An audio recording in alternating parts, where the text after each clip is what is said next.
அல்லாஹ்வுடைய தூதர் ஸல்லல்லாஹு அலைஹி வஸல்லமுடைய அன்பை நான் எங்கே கொண்டு போய் வைக்கிறது? எதை சொல்கிறது? ரசூலுல்லாஹி ஸல்லல்லாஹு அலைஹி வஸல்லம் ஒரு முறை தொழுகையில் அழுகுறாங்க. இரவுடைய நேரத்தில் சொல்கிறாங்க, இப்ராஹிம் அலைஹிஸ்ஸலாமுடைய அந்த விஷயத்தை சொல்லி காட்டுறாங்க. யா அல்லாஹ், யாரை என்னை பின்பற்றினாங்களோ அவங்க மட்டும் தான் என்னை சார்ந்தவர்கள், என்னை பின்பற்றாதவர்கள் என்னை சார்ந்தவர்கள் இல்லைன்னு சொல்லி அழுகிறாங்க. 2 வசனத்தை, குர்ஆனுடைய வசனத்தை ஓதி அல்லாஹ் ஜிப்ரீல் அனுப்புகிறான். ஜிப்ரீல் அலைஹிஸ்ஸலாம் வர்றாங்க. அல்லாஹ் கேட்க சொல்லலாம், ஜிப்ரீல் கேள் அவர் ஏன் அழுகிறாருன்னு சொல்லி. ஜிப்ரீல் அலைஹிஸ்ஸலாம் வந்து கேட்குறாங்க ரசூலுல்லாஹ்ட்ட, யா ரசூலுல்லாஹ் ஏன் அழுகிறீங்க?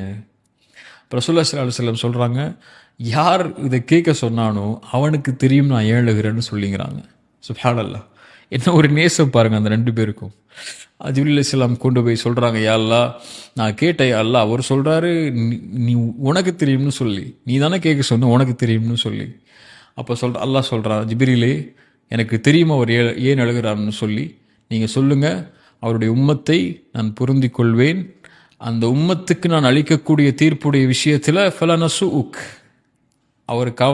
அவரை நான் கவலை அடைய செய்ய மாட்டேன் அப்படிங்கிறார் ஸல்லல்லாஹு அலைஹி வஸல்லம். இதை விட ரசூலுல்லாஹ்வுடைய நேசத்தை நான் எங்கே கொண்டு போய் சொல்கிறது?